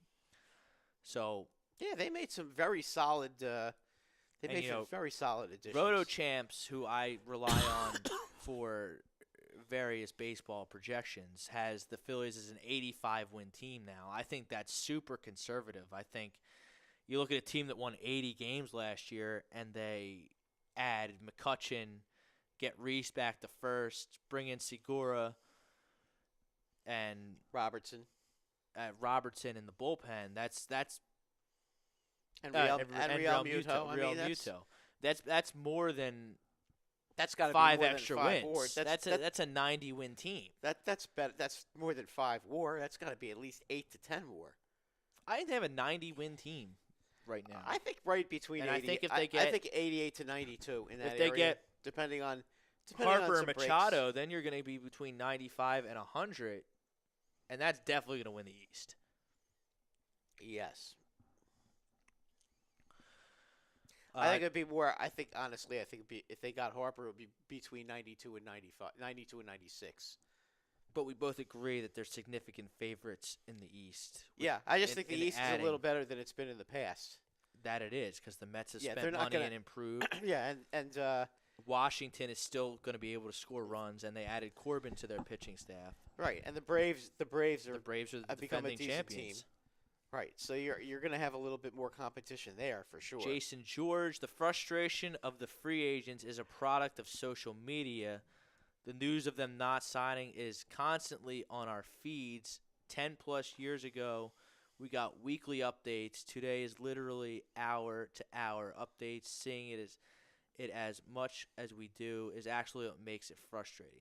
Well, that's a good point because it's oversaturation. And I don't really need to see John Heyman, Ken Rosenthal's of the world just crafting they have no updates in different order of words. Like, that's not news. Like, if you don't have nothing, just say you don't have anything. So that part of it, I totally agree with Jason there. That's frustrating. Like, I don't need John Heyman to tell me that the Phillies are still the favorites, but you know, the Nationals, the Giants, the Padres, and the White Sox are still in the mix. Yeah, It's not we've heard the news. same, We've known that for months. We've heard the same thing John. for 3 months so, like, now. Yeah. I agree with that. And then Mike chimed to watch all the games versus the Braves, Nats, and Reds without the package. He gets to watch all the games versus the Braves, Nats, and Reds without the package.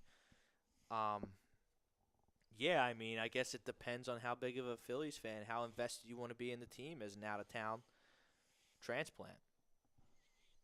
That's up to Mike. I would buy it because I think they're going to make the playoffs even without Harper and Machado. But you get Harper and Machado. If they get Harper and Machado, I'll say it right here on February 18th, 2019 at 8:58, right before the break.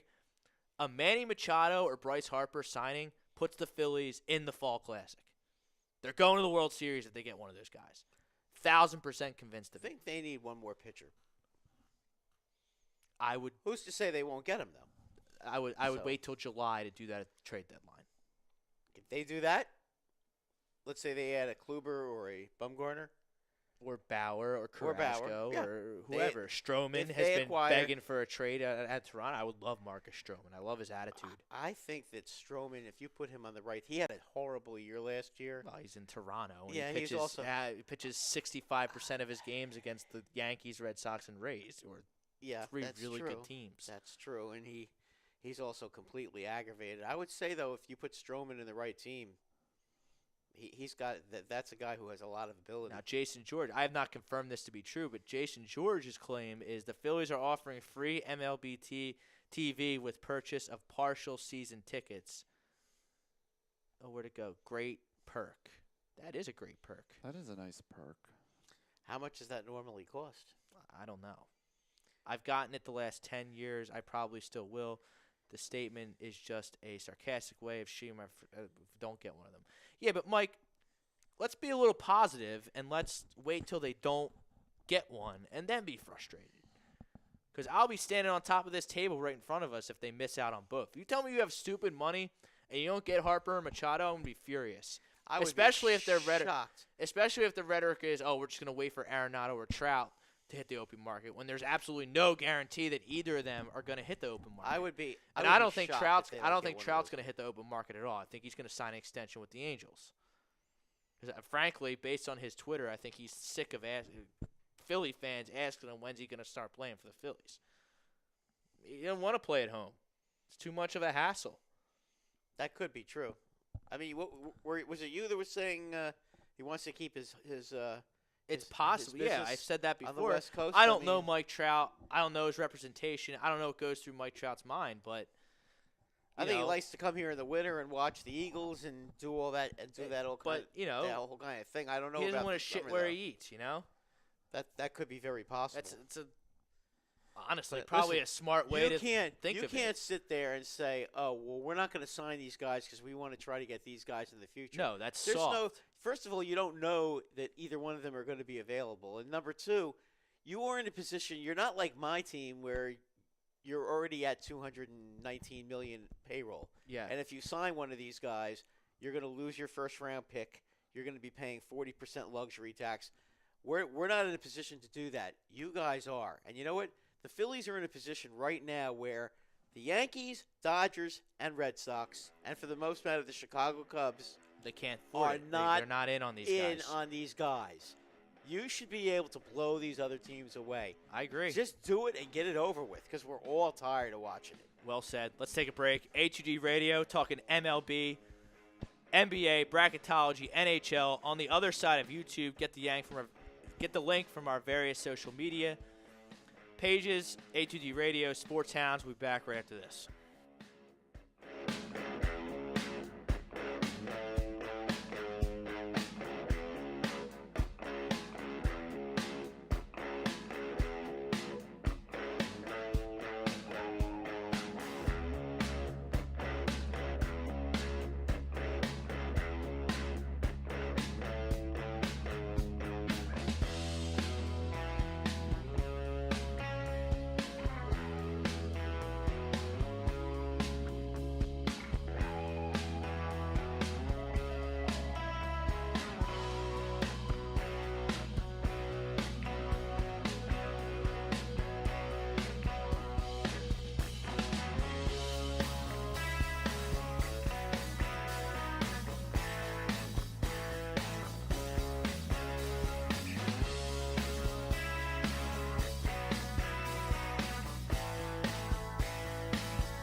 Hi, folks. Bob Mannery here. You're listening to A2D Radio, real sports talk radio for the fans, by the fans, no agenda.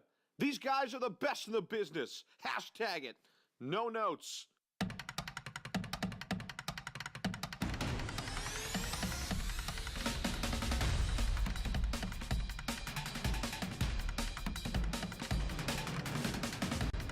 Welcome back. A2D Radio, second hour of the Sports Hounds, taking you to 10 o'clock. Rob Brinkman, Brad Ryer, Frank Vesby producing. We have a final in college hoops. The Virginia Cavaliers have taken care of the Virginia Tech Hokies, 64-58. Virginia's only two losses on the year are to Duke. And Brad, your St. John's Red Storm rally from 19 down yesterday They went on some run. to stun defending champion Villanova Wildcats. I don't think Villanova's really that good. They're Be not. honest, They're not on be the same honest. level they've been Be the last honest few with years. everyone out there. Nah. But Huge win for St. John's though. They desperately needed need it. the game. They're gonna still. You know what? They're still gonna need to win 2 games in the Big East tournament. they're if they in. want to make the NCAA They're good. tournament. they're good. They're in. It's gonna be close. Get in. They've swept Marquette. Now they've beaten Nova. So if you read my bracketology article, I write about Marquette. I'm way higher than Marquette than pretty much any other national bracketologist. I think they're a terrific team. I have them slotted as a 2 seed.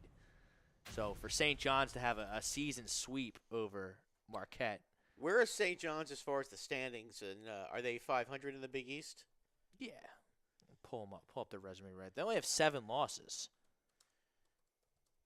Yeah, one of them was to Duke, so it can't be more than.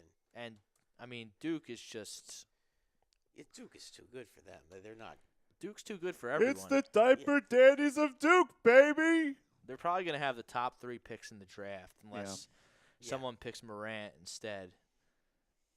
Which So- I doubt could happen. I know I know Morant's going to be a lottery pick regardless, but Right. I mean, So they did it all not. depends on what he can do during They the didn't play combine anyone- and the tourney. So They didn't play anyone in non-conference. Yeah. So they went undefeated in the non-conference, St. John's.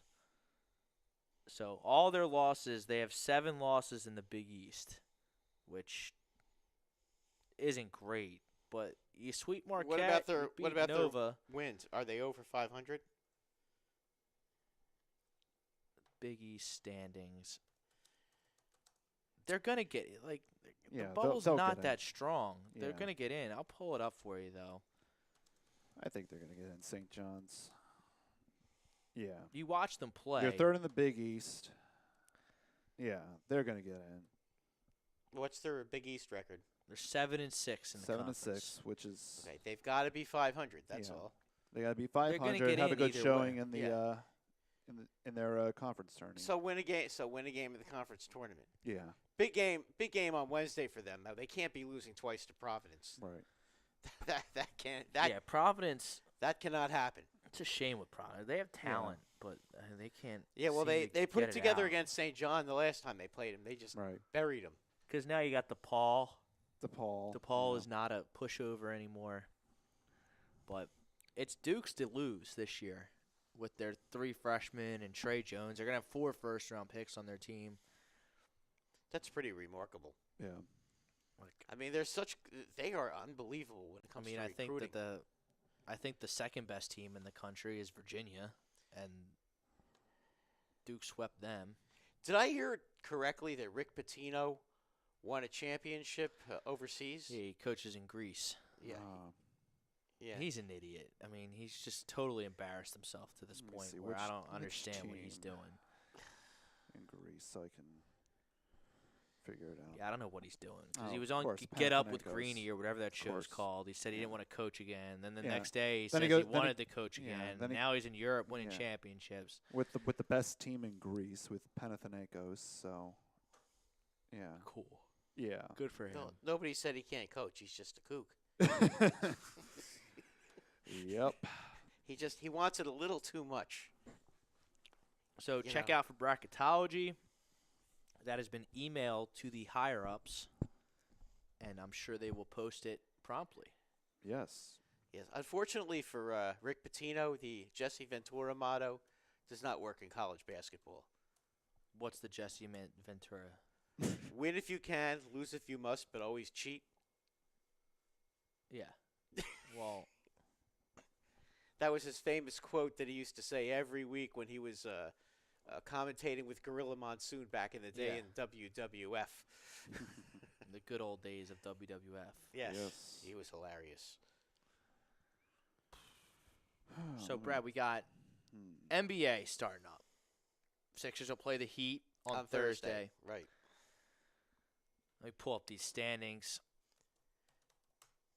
because the Sixers have a very favorable schedule down the stretch.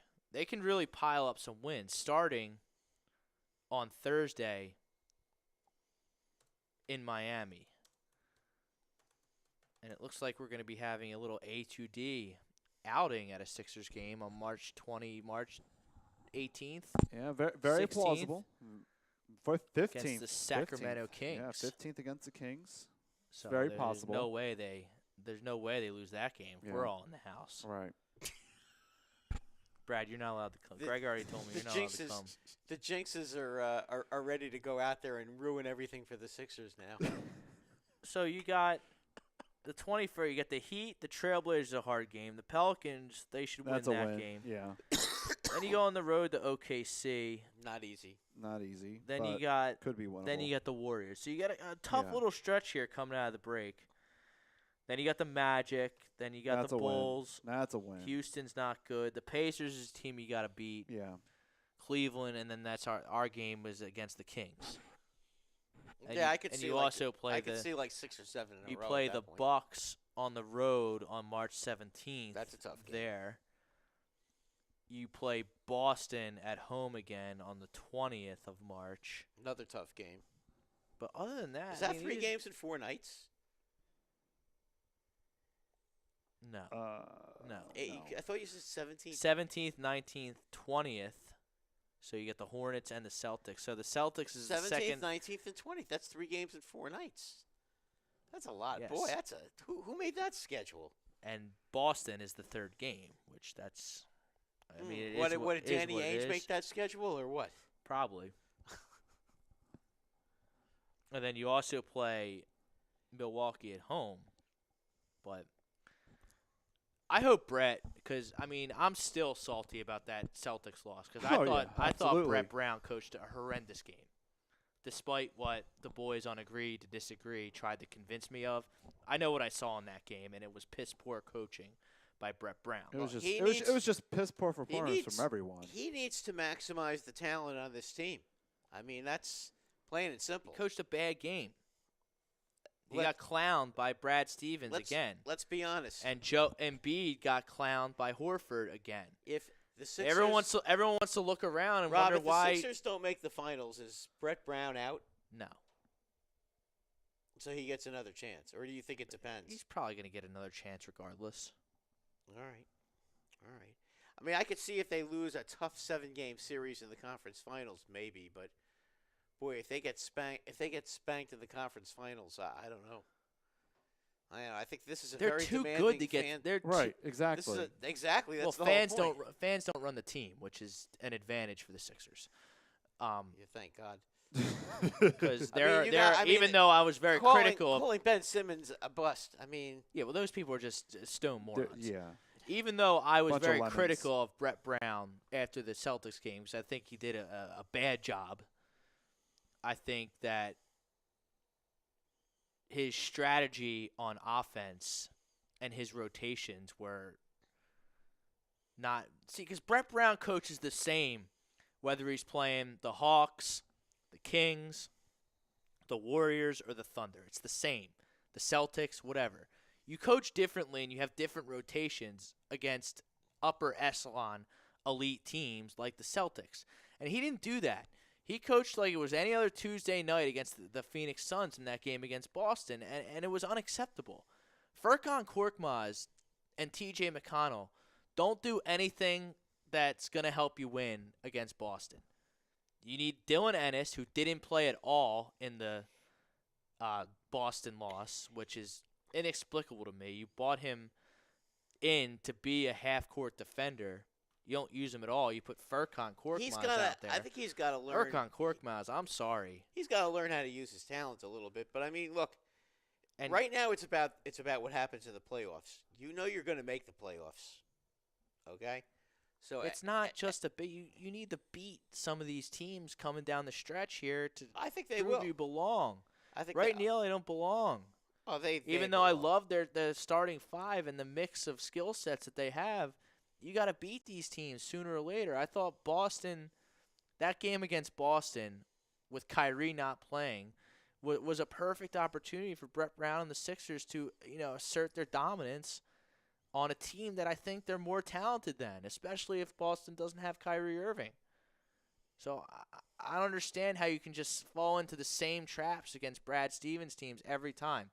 Ben Simmons falls into the same trap against the defensive scheme where they just don't let him drive. Joel Embiid, he's 2 of 8 from 3 against Al Horford. He's got to get his ass on the block and not just throw up 3-point bricks early in the shot clock. He's got to go to the basket and try to get these guys. That hurts your team. He's got to go to the basket and get those guys in foul trouble. I mean, that's. And then, at this point, that's I don't coaching think 101. They kind of missed on every buyout guy. I don't think there's point guard help coming. So you got to incorporate Jimmy Butler as your backup point guard until you can address it in the offseason. Because I'm sorry, but Jimmy Butler gives you a better chance to win at point guard as your backup point guard than TJ McConnell or Furkan Korkmaz does against teams like Milwaukee, Toronto, and Boston. And whoever you really don't have to worry about anyone else in the West besides the Warriors, but there's a few teams out there too where you coach differently against those teams. Brett Brown just doesn't do that. He coaches every game the same, and it's not the way to do it in the NBA. If you're playing the Phoenix Suns and you want to give Furkan some run or give Ben the night off or whatever you want to do to have him fresh for the playoffs, that's all fine and good. Furkan and TJ can help you against the Suns and the Hawks and the Cleveland and your Knicks and bad teams the like other that. dregs of the but NBA. I'm sorry, Furkan Korkmaz does not help you against the Boston Celtics. He's got to go, and he played 25% of the game. He got 12 minutes in that game. Dylan Ennis gets no minutes. It just doesn't make any sense to me. And the final play where, they inbound it on the side, everyone wants to scream that JJ is open at the top of the key. It's poor play design. How many times am I supposed to watch the lazy dribble handoff play call at the end of the game or when they need a bucket? This team should be a pick-and-roll team. A pick-and-roll between Ben Simmons and Embiid is unstoppable. A pick-and-roll between Jimmy Butler and Embiid is unstoppable. It's a fundamental, basic basketball. I don't understand why you have to run these Euro motion sets just so JJ can launch a three every time you call a play. It doesn't make sense to me. You got to do a better job at putting the players he has in positions to succeed against the Raptors and the Celtics, the Bucks, the Thunder, the Warriors, whoever else you want to throw in there. So I'm not pleased with Brett Brown right now. And I don't know. I think he's going to be back regardless unless – because, they're going to play someone like the Nets or the Pistons or, some the team. First round? Team like that. Well, they'll have an easy pickings in the first round, but right. I mean, then they're going to have even if you play the Nets, who they've struggled against, they haven't struggled against the Nets with this 5. And that should be a 4 or 5 game series max. And then you're going to have to play a heavyweight, a Toronto, a Boston, or Milwaukee in the second round. You got to get out of that 4 slot. I think they match up better against Milwaukee than they do against Boston. And I would even put the Pacers in that too, because they can't beat the Pacers either, and everyone just assumes that the Pacers are going to fall off because Oladipo got hurt. They haven't fallen off yet. They're a good team. They're well coached. Well, Collison's a good point guard. They did finally lose the other day. To who? The Pacers. To? I don't recall, but I remember they did. They finally lost the game. I mean, that's fine, but they're ahead of the Sixers in the standings. which I'm pretty sure. Yes, they are. The Sixers are the 5 seed right now. So you're tied with Boston. You're a game back of Indiana, who's the 3 seed. And then, the Raptors are 43 and 16. You are 5.5 back of them. And then the Bucks are 43 and 14. It's just a silly record. You're 7 games back in the loss column of them. But you got to get as high up in these Eastern Conference standings as you can to have yourself. Where do you realistically think that they're going to finish? 3. I have my eye on the 3 seed.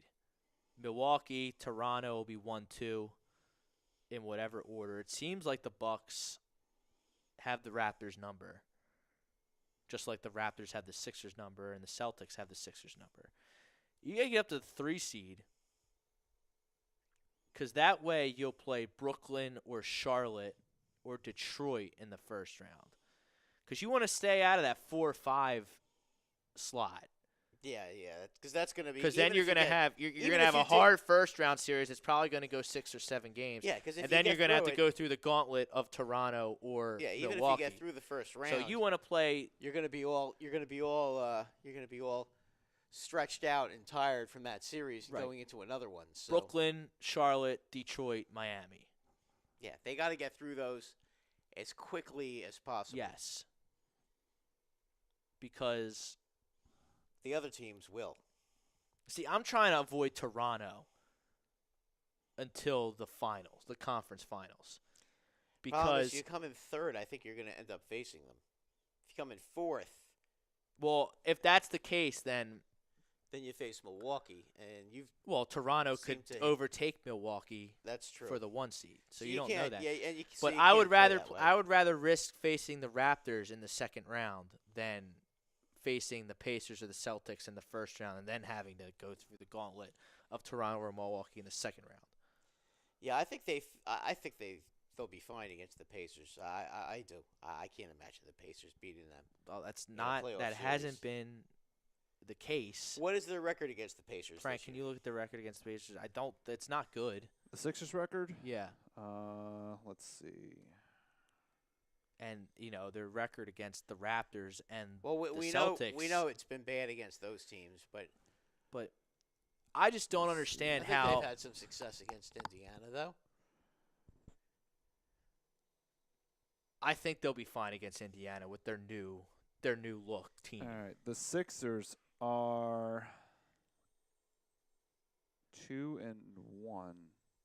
That's fine. Okay, I think you're right.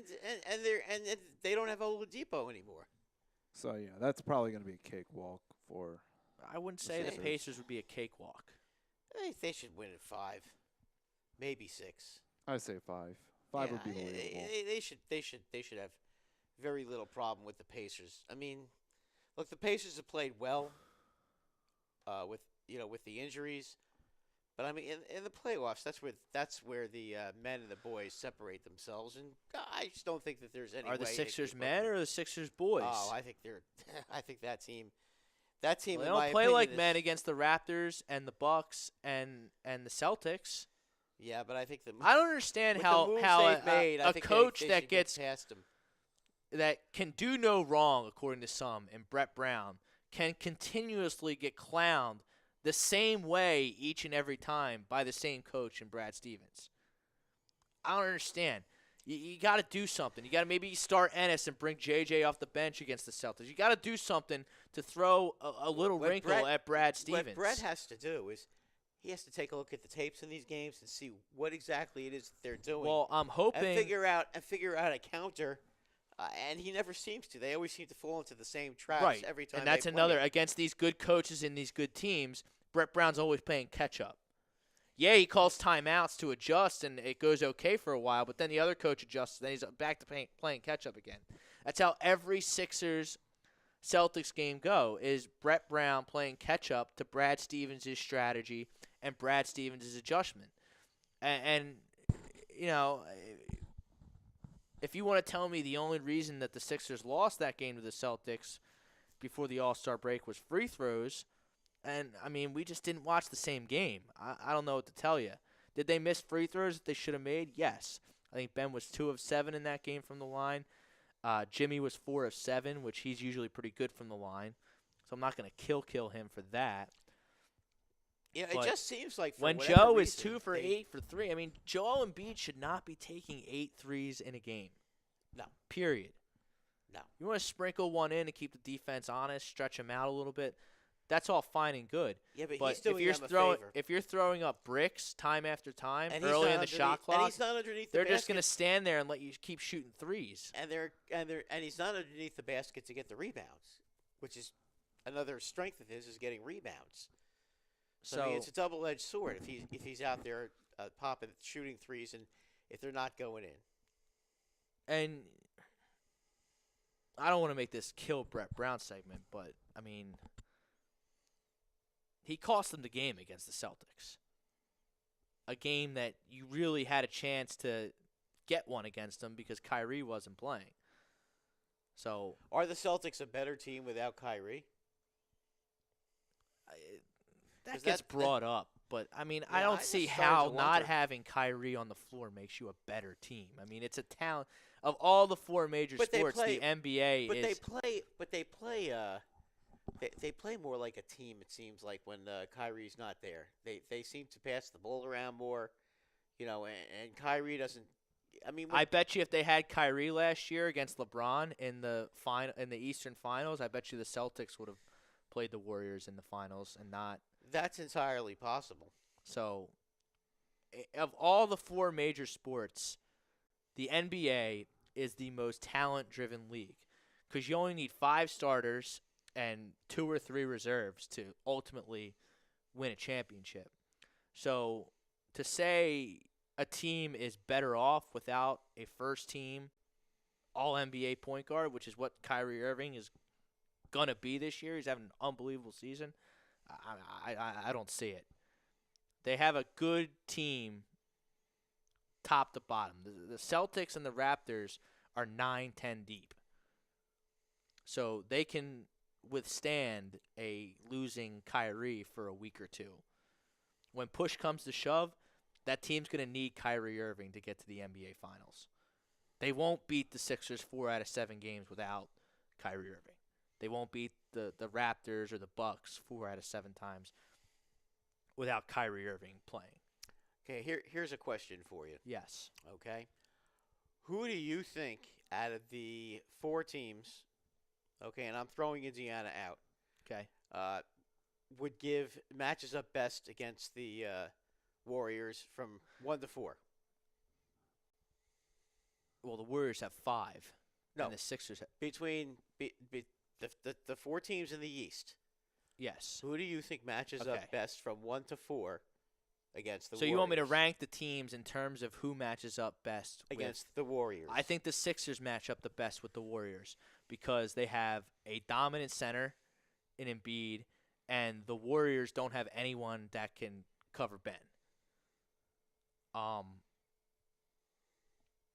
The Warriors also don't have any answer for what's his name, Leonard, either, when they play Toronto. That's correct. So Toronto probably would be second, you think? No, I would put Milwaukee second Okay, because of the big man. because of Middleton and Antetokounmpo. They have a lot of length, and I'm not sure that Draymond can cover either of them consistently. And then so you have Milwaukee second. So you'd have, I would assume, I think the Sixers match up really well with the Warriors. I don't think they would beat the Warriors in a 7-game series, but they wouldn't get swept. Just No, like I would I agree with don't you. think the Bucks would get swept either. I don't think Toronto would either. They might. They might because Klay Thompson can cover Danny Green. Yeah, but nobody on that team can cover Leonard. Yeah, but Durant or Thompson can do good enough, and Draymond can do it. And Steph can cover Kyle Lowry. And Boogie would has a very strong possibility to really run roughshod over their front court. Well, keep in mind now, Ibaka is he's the Yeah, the starter. I get it. What's his name? The white guy they just got, Gasol, comes off the bench, Yes. and from what I've heard, he's bought into it. So That's that great, gives but this them- isn't because this is 34-year-old Gasol. I understand. He can but still play offense. That's a good move in that. But Marc Gasol cannot cover Embiid or Cousins or a center of that caliber anymore. But Bryce if he's only Black- playing for maybe 8 to 10 minutes a game. Bryce Blackwell, I thought it was a stupid trade by Toronto. I would have kept Valanciunas and kept the nasty defender. A lot of people. I thought seem to agree with you about I that. thought they were trying to fix what's not broken in there, Toronto. And I think they made their team worse. So, I mean, we'll see how it works out for them. Sixers would get crushed by the Warriors. Simmons can't shoot. Raptors, Bucks, and Boston match up better. I mean, that's fine. I mean, I don't agree. Yeah, my opinion is And the Sixers, Toronto, Milwaukee, and then Boston. yeah, and Bryce, we're talking about Brett Brown and all the issues he's had throughout the season, and how I thought he did a terrible job against Boston. I thought it was 1,000% coaching that lost that basketball game against Boston before the All-Star break, and it was extremely disappointing. I don't think I've ever been that frustrated after a regular season NBA game than I was after that Boston game, where Brett Brown just couldn't get his head out of his ass for 48 minutes and cost his team the game. But talent for talent, tit for tat, I think the Sixers match up best with the Warriors in the Eastern Conference. Because you look at how they cover them, you can put Jimmy on Steph, and then you can put Simmons on Durant because they're both 6'10". Then Tobias can cover Draymond, and the centers cancel each other out. This is where you need JJ to really step up and cover Clay. That's a problem. But I don't see Danny Green doing I don't see him just all out stopping Clay. Same with any of the Celtics 2 guards. And Kyrie can't cover Steph. I don't think anybody can really cover him. I think he's the kind of guy, he can explode at any point. I mean, he could put 3 3-pointers in a row on you at any time of the game. You know, the thing with Golden State, and what makes them so tough to play against, is that in any minute of a game, they can score 10 to 15 to points in a answer minute. your question, I would put the Sixers, the Bucks, the Celtics, then the Raptors in terms of matching up with the Warriors. But be interested to see what some of you fans out there think. Because Horford is a key piece for the Celtics against Boogie. Because Horford is crafty and he can clearly get in the head of established, cocky big men like Embiid and Cousins. Then, you have Tatum, you have Kyrie, you have Smart. The Celtics have better perimeter defense than the Raptors. So I think that would put them That is key ahead when of playing Toronto. That is key when playing the Warriors. But I would put Milwaukee second because of their length of Middleton and Antetokounmpo. Kevin Durant can only cover one of them. And if Draymond's away from the basket that long, that's going to hurt their rebounding. So, yeah, I'll stick with it. I'll go Sixers. I'll go Sixers mainly because I don't think they can match up with Ben. I think Ben is a matchup nightmare for them. That's really like the only player in the league that they don't have an answer for defensively. Right. But can't you just kind of clog up the lane and force him to shoot from the outside? You could. I mean, that's kind of the way to. That's what the Celtics seem to do to him. Yes. And they seem to do it very effectively. Yes. But I mean, but the thing is, if the Sixers are able to get out in transition, then if they get the transition game but going, if you and they run a get little in a bit. track meet with the Warriors, you're gonna lose. You're gonna lose bad. Bryce Blacklow, the Sixers are a solid team, but Brett Brown still has coaching issues in big moments. I completely agree, and it's Elton Brand and this management's obligation to figure out if this guy is going to win you a championship, or is this kind of a Mark Jackson situation with Golden State? Because the Warriors were an 8 seed, and then they brought Steve Kerr in, and then they started winning 65, 70 games a year. So It's all about your you coach figure- getting the maximum the maximum ability out of the talent they had, and I do think if Brett Brown can get the top talent. And I really, top ability out of their team. They have the talent. I don't want to have segments about Brett Brown being a dope. I don't want to do that at all. I hope he does good and succeeds. He has the talent to succeed. Maybe you add a bench piece in the offseason or something. You need a backup point guard. I don't know if there's still any buyout guys out there, but, I mean, I can't stand Korkmaz and I can't stand McConnell. Well, they may have to just deal with that for this year for the playoffs. But I mean, I don't think that's fine. That shouldn't cost them a championship, though. And then I think that because everyone's in agreement that the Warriors are going to lose 2 of the 5 max players that they have on their team in the offseason. I agree. Like whatever 3, they're only going to have 3 max players. Whichever 2 go and stay. Steph will obviously be there because he already has the super max.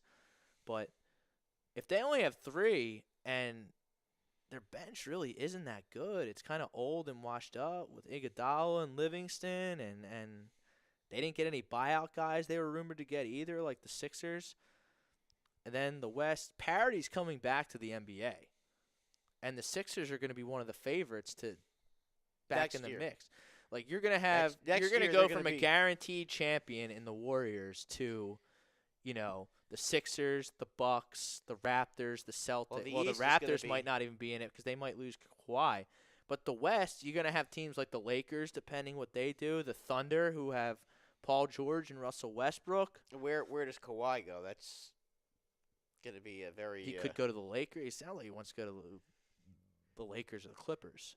He can go wherever he wants. Yeah. And whoever gets him is going to be at the very least a playoff contender. But yeah, I mean he had. You're going to go from a guaranteed champion in the Warriors this year to, it's going to maybe be wide open 7 to 10 teams with a legitimate shot to win an NBA title. Where you get the Sixers, the Bucks, the Celtics aren't going anywhere. The Thunder, who I don't think they would get swept by the Warriors either. Talking about this year. Right. But going forward, all these teams with 2 superstars are going to be back in the mix. Yep. And the Lakers aren't going to stand pat, and Kawhi's going to go somewhere out west. So, but, if the Sixers can keep their starting 5 together and fill in around it, I would almost consider them the favorite going into next year to win the championship. You get Embiid and Simmons, and then Tobias Harris is still right in the middle of his prime. Butler will be 30, but getting a little longer in the tooth. But you need veterans, and Redick is not. He's still Redick is older, but he's 5th on that list, and he's still. I mean, old guys shoot forever in the NBA. Yeah, just ask Kyle Korver. Yeah, and then we'll see what your Knicks do because they're probably going to get Zion or Barrett. And I still think that there's a very good chance you're going to see Durant and Kyrie both on the Knicks next year. I really do believe that. I mean, and that's fine. Interestingly, Durant moved his business offices to New York. Not that necessarily means anything, but there are all these little cryptic things that are coming out. I mean, we'll see. I mean, again, if it happens, that could certainly change the landscape of the NBA East as well. certainly hurts Golden State. Certainly would hurt the Celtics. Mm-hmm. And I'd be really surprised if Kawhi goes back to Toronto. Let's go to hockey, though, Brad. The Flyers are still on a tear. They sweep a home and home with the Red Wings. They're 6 points out of a playoff spot. Carter Hart is the greatest thing since sliced bread when it comes to goalies. He's been sensational. What can this team do to 6 points out? I get it's not likely, but, the trade deadline is actually next Monday, so we'll have some trades to break down around the NHL in next week's show. Well, the question is going to be, are they going to be buyers or sellers? And these next 3 games this week are pretty much going to tell you if they're buying or selling, because as easy as their schedule Let's have has fun. been, Let's be positive. as- Let's say okay, they go as easy 2 as and their schedule has been the last. let's say they get couple 4 or weeks. 6 points over the next 3 games That's asking a lot. because of who they're playing. They're playing the Tampa Bay Lightning, the Montreal Canadiens, and the Pittsburgh Penguins. So they're playing 3 playoff teams. That's correct. But if they show well, But they gotta win. They've got to win 2 out of 3. Just don't forget they are 6 points behind, and Well- they aren't. There are teams in front of them. they shouldn't be short of confidence. No, but again, keep in mind they've been doing a good job beating up on the bad teams, but now they're not going to be playing bad teams anymore. The bulk of their schedule is going to be against playoff teams, and they're gonna be up Regardless, against it. okay, I get what you're saying, and there's absolutely merit. I mean, the Lightning lead the NHL by a country mile. They have like 95 points. The next team is like 76 points. I think it's 92 to 77. It's ridiculous. They're right now for a team to be for a team to be 15 points better than the next team. It kind But of shows the I dominance. watch the Flyers now, and I'm excited to turn on the TV with They're Carter playing, Hart in net. They're playing a much better brand of hockey now. They have keepers in Konechny. They have No a keeper in Couturier, who I love. Nolan Patrick is terrific. Giroux is not going anywhere, and I wouldn't trade him for. I would keep him. I would just Well, let him be the captain until he. There's I no, know. There's no way you could trade him anyway. But he's and good at. He's not like He's Voracek. giving you. No, he's he's not giving like you. Voracek. He's giving not you useless. something. No, he's not useless. You're getting You have Hart in net. 61 points out of him. You're fine with him. I still don't. I still don't know what to make of Gossasphere. A lot of ability. I would prefer to have Provorov has been playing a well. more defensive defenseman than just a point man like Gossasphere seems to be.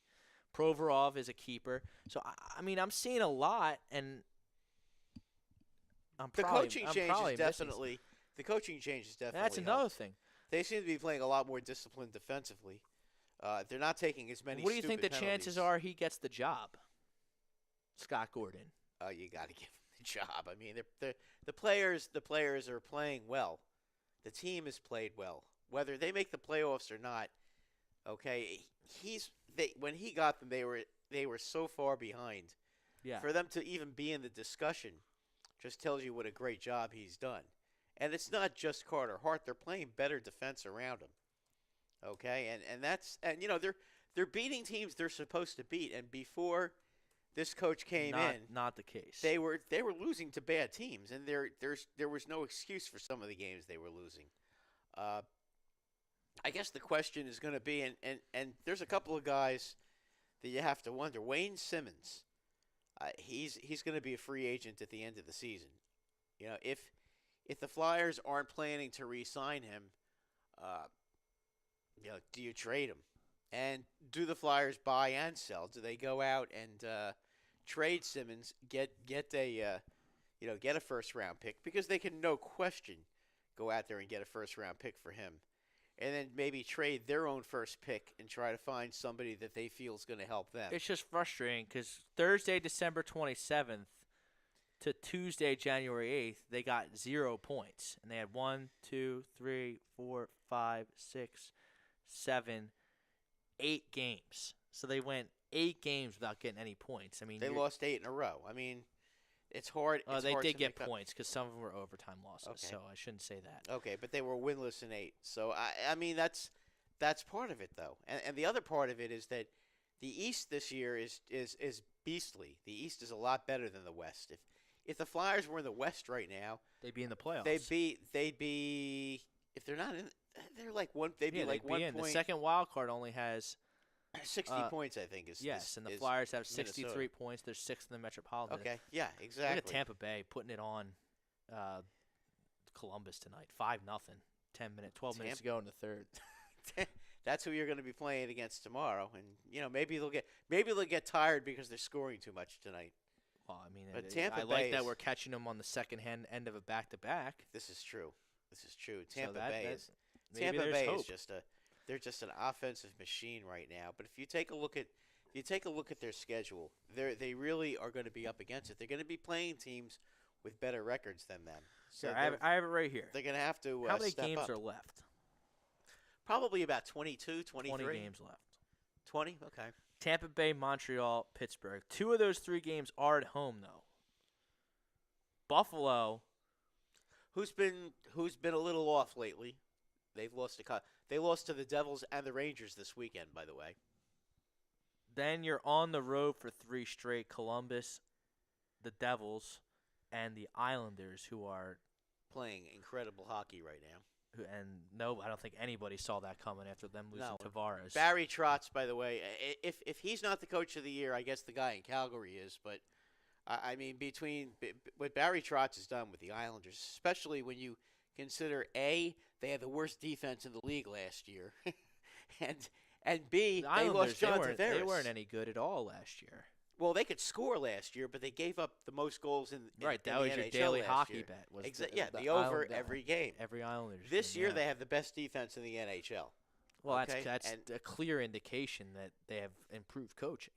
Well, yeah, And Rob, Trotz is the Capitals guy. right. Barry Trotz came over and basically has got them playing defense. What's amazing though is one of the goalies who was awful last year was Tomas Greiss, and he's been fantastic this year. And Robin Leonard, who's never Fickle been bunch, those goalies. Robin Leonard, who's never really been a beast this year, is the leading goalie in the league. Right now, they've got the number 1 and number 3 goaltenders in the NHL this year, which is pretty hard to believe. But they're 5 points in first place by 5 points, I believe.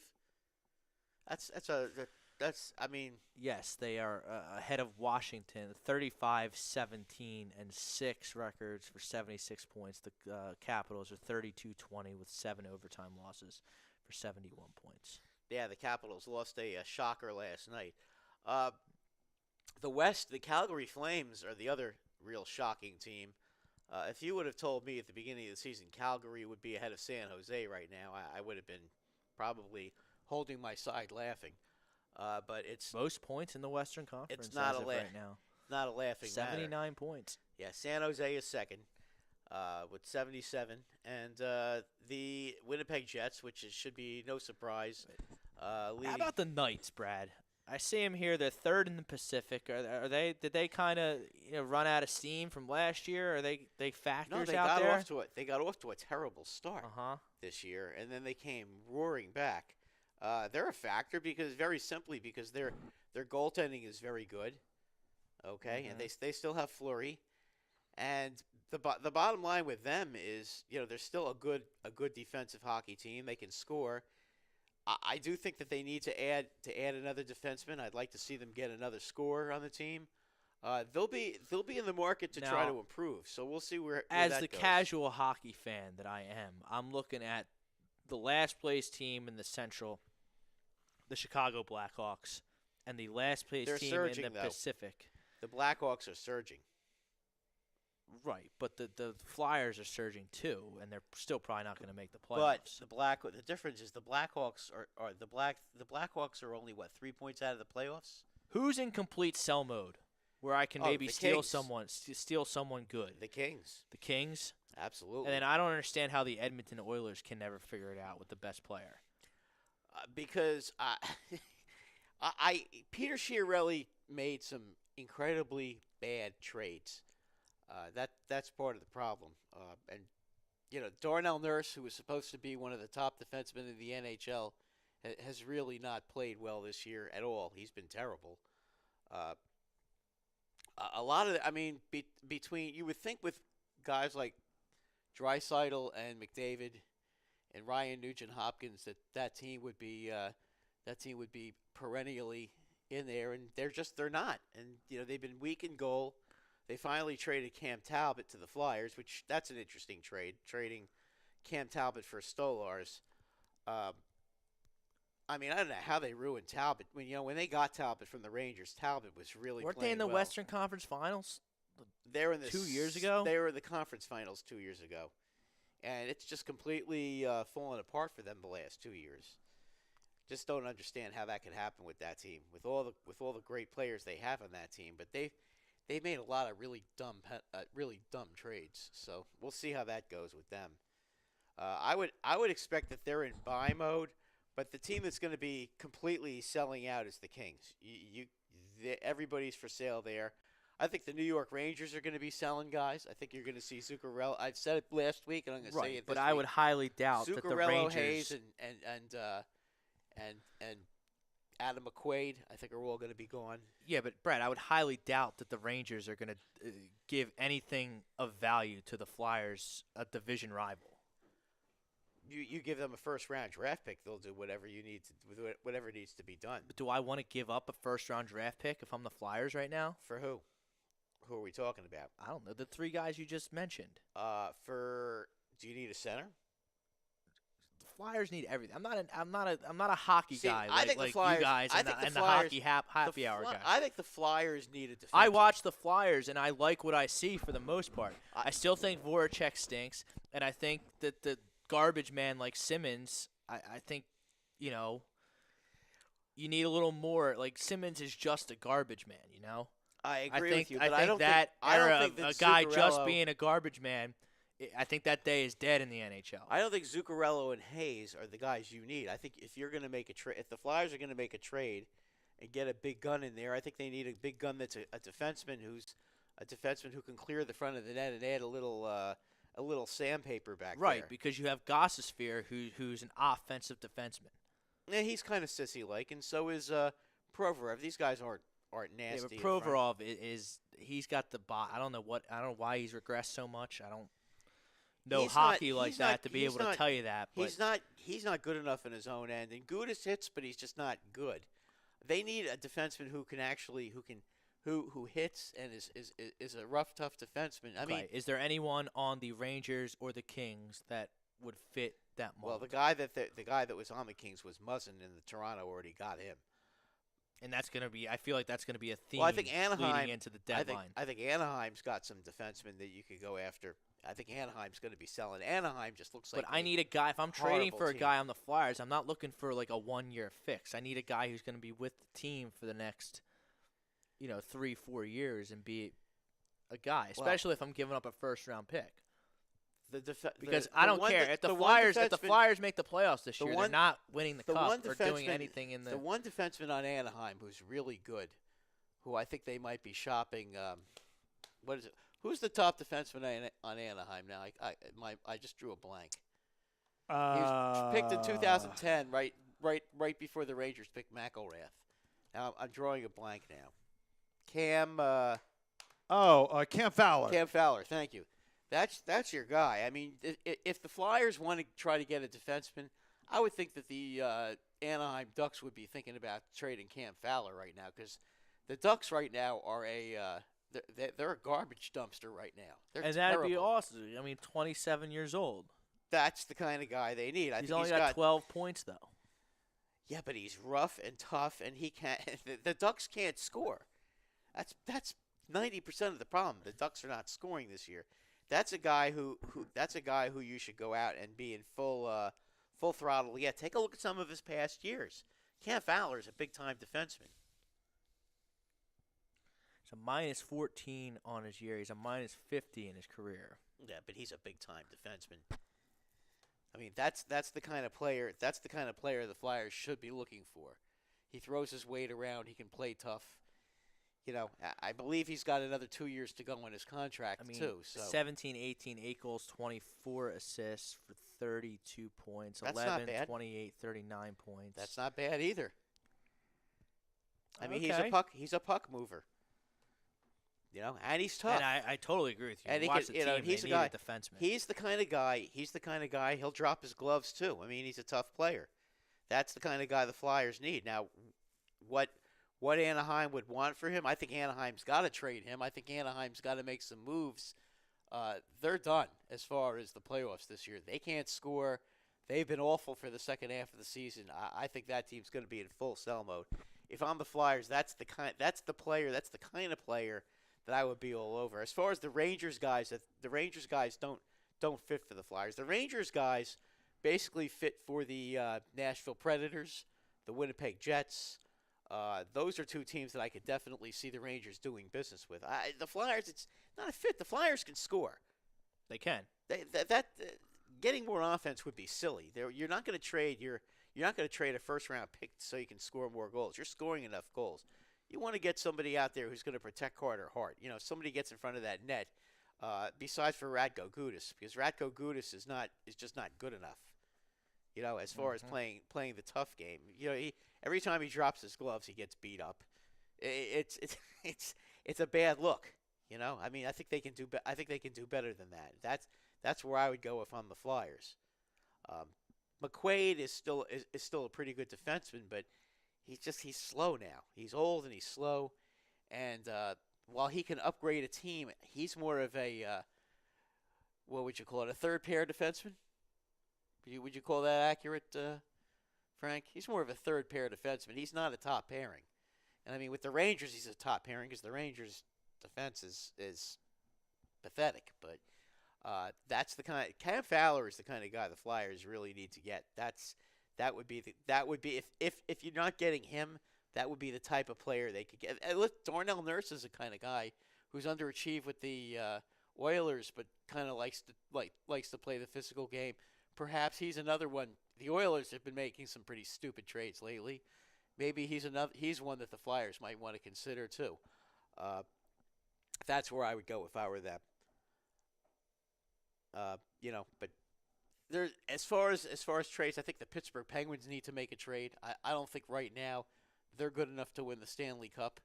If they finish eighth and they have to play the Tampa Bay Lightning in the first round, they're going to be out in the first round.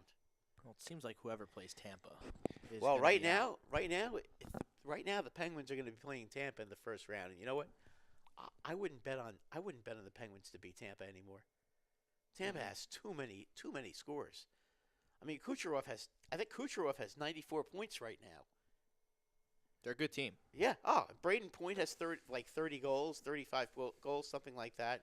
I'll tell you a guy who I never would have thought, who I never saw coming, who's having one hell of a season is the kid Skinner on the Buffalo Sabres.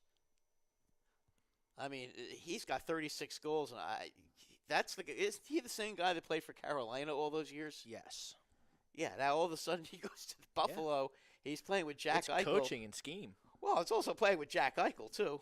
He's good. Yeah, he's playing with Jack Eichel, and now he's got 36 goals. All right, it's 10 o'clock. That'll do it for the Sports Hound this week. We'll be back next week. Another edition of Sports Hounds on A2D Radio. Please sign Harper, Machado. Do something. Yeah, let's go with this already.